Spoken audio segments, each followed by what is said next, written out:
Day 6 of programming fundamentals.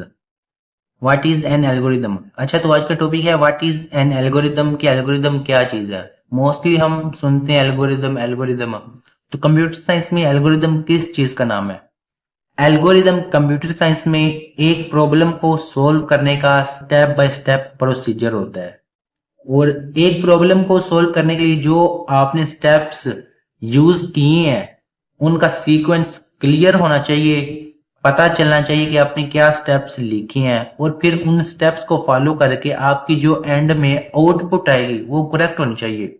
अगर आपकी output बिल्कुल ठीक नहीं आती तो आपने एल्गोरिदम लिखने की कोशिश की है लेकिन वो एक अच्छा एल्गोरिदम या फिर एक्यूरेट एल्गोरिदम आपने नहीं लिखा। तो इसी तरह प्रोग्रामर्स क्या करते हैं, अपने पास उनके पास जो भी एक प्रॉब्लम होती है उसका कोड लिखने से पहले ना वो कुछ स्टेप्स लिखते हैं अपने पास। एक प्रॉब्लम को सोल्व करने के लिए वो अप्रोच अपनाते हैं कि हम इसको किस अप्रोच से सोल्व कर सकते हैं, और वही अप्रोच एल्गोरिदम होती है। और एल्गोरिदम टेक्स्ट की फॉर्म में लिखा जाता है। एक रियल लाइफ एग्जांपल देखें, अगर आपने एक चाय बनानी है तो क्या आप सबसे पहले मतलब कि आग पे एक पतीला रख के तो उसमें शुगर डाल देंगे? नहीं। आप क्या करेंगे, आप पहले पानी को गर्म करेंगे, फिर उसमें आप टी के लीव्स ऐड करेंगे, फिर आप चीनी ऐड करेंगे, फिर आप उसमें मिल्क ऐड करेंगे, फिर आप उसको एक कप में डालेंगे और आगे सर्व करेंगे। ठीक है। अगर आप देखें इनमें से अगर आप कोई भी स्टेप मिस करते हैं या फिर आगे पीछे चेंज करते हैं तो आपके पास एक अच्छी चाय नहीं बनेगी। और इसी तरह कंप्यूटर का भी ये सीन है कि अगर आपने एक प्रॉब्लम को सोल्व करना है तो प्रोग्रामर्स डायरेक्ट कोड नहीं लिखना स्टार्ट कर देते। वो पहले एक एल्गोरिदम अपने जहन में बनाते हैं उसको स्टेप बाय स्टेप सोल्व करने का। फिर अगर वो उनको लगे कि ये एग्जीक्यूट होगा तो वो फिर इसको अप्लाई करते हैं। अब देखें, एक सिंपल सी मिसाल है, आपने दो नंबर्स को ऐड करना है, उसका आपने एल्गोरिदम लिखना है। एक बात याद रखें, एल्गोरिदम का पहला और आखिरी स्टेप सेम होता है, वो होता है स्टार्ट, और आखिरी होता है एंड। दरमियान में आपने स्टेप्स लिखने होते हैं, उनका सीक्वेंस भी मैटर करता है और वो क्लियर होने चाहिए। ठीक है। अब ये नहीं है कि अगर मैं कहूँ कि आप एक एल्गोरिदम लिखें जो दो नंबर्स को ऐड करता हो तो आपका पहला स्टेप एंड हो। नहीं, स्टार्ट तो आपने किया नहीं। आप ऐसा भी नहीं कर सकते स्टार्ट के बाद आप डायरेक्ट आउटपुट लिख दें। भैया आपने आउट इनपुट तो ली नहीं तो आप आउटपुट कैसे लिख सकते हैं। तो ये सीक्वेंस है और ये करेक्टनेस है। तो सबसे पहले हम स्टार्ट करेंगे, फिर हम दो नंबर्स इनपुट लेंगे किसी भी यूजर से, उसको हम ऐड करेंगे। ऐड करने के बाद हम फिर रिजल्ट को डिस्प्ले करवाएंगे और उसके बाद हम एंड कर देंगे।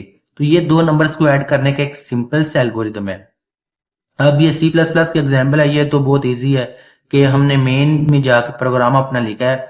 ये दो मतलब कि वेरिएबल्स हैं ए और बी, इनमें हमने वैल्यूज को लिया हुआ है और फिर हमने एक और वेरिएबल सम का बनाया है जो कि variable A plus variable be in दोनों को ऐड कर रहा है और सम में स्टोर करवा रहा है, और फिर हम सम को प्रिंट करवा रहे हैं। ठीक है, सी आउट की हेल्प से। तो इसकी आउटपुट नीचे आपको मेंशन है कि 30 आएगी। ठीक है। बाकी एल्गोरिदम में जो इंपॉर्टेंट पॉइंट्स हैं वो यही हैं कि एल्गोरिदम क्या चीज है, स्टेप बाय स्टेप एक प्रॉब्लम को सोल्व करने का प्रोसीजर है। और ये टेक्स्ट की फॉर्म में होता है और ये कोडिंग से पहले लिखा जाता है। ये नहीं कि आपने एक प्रोग्राम को सोल्व कर लिया है, उसका कोड लिख लिया है, बाद में उसका एल्गोरिदम लिखें, फिर तो कोई फायदा ही नहीं है। तो इसलिए एक प्रॉब्लम को सोल्व करने से पहले आपने उसका एक एल्गोरिदम लिखना होता है, और कोड से पहले भी आपने एल्गोरिदम लिखना होता है। डायरेक्ट कोड में स्टार्ट करना चाहिए आपको। और इसी तरह जो एक अच्छा एल्गोरिदम होता है वो सिंपल होना चाहिए। ठीक है, वो इतना डिफिकल्ट नहीं होना चाहिए कि अगले बंदे की समझ में ना आए, और वो क्लियर हो। ठीक है, यानी कि वो क्लियर बता रहा हो कि इसमें क्या काम हो रहा है, और वो एफिशिएंट होना चाहिए। ठीक है। इसके अलावा every computer program is based on an algorithm. हमारे कंप्यूटर में जो भी प्रोग्राम है, जो भी एग्जीक्यूशन हो रही है, जो भी काम परफॉर्म हो रहा है, वो एक एल्गोरिदम ही है, वो भी स्टेप्स फॉलो करता है। हाँ, हमें मतलब कि नहीं पता चलता लेकिन बैकएंड पे हर चीज को होने के या हर चीज की होने के या फिर एक प्रॉब्लम के सोल्व होने के स्टेप्स होते हैं जिनको वो फॉलो करके ही हमें आउटपुट देता है। तो ये था सिंपल एल्गोरिदम कि एक प्रॉब्लम को आपने स्टेप बाय स्टेप सोल्व करना है और उसको आपने एक टेक्स्ट की फॉर्म में लिख लेना है, अपने पास महफूज कर लेना है। फिर आपने उसको कोड की सूरत में इम्प्लीमेंट करना है। तो अगर आपको ये वीडियो पसंद आई है तो आप मेरे चैनल को सब्सक्राइब करें, वीडियो को लाइक करें और अपने दोस्तों के साथ शेयर करें। अल्लाह हाफिज़।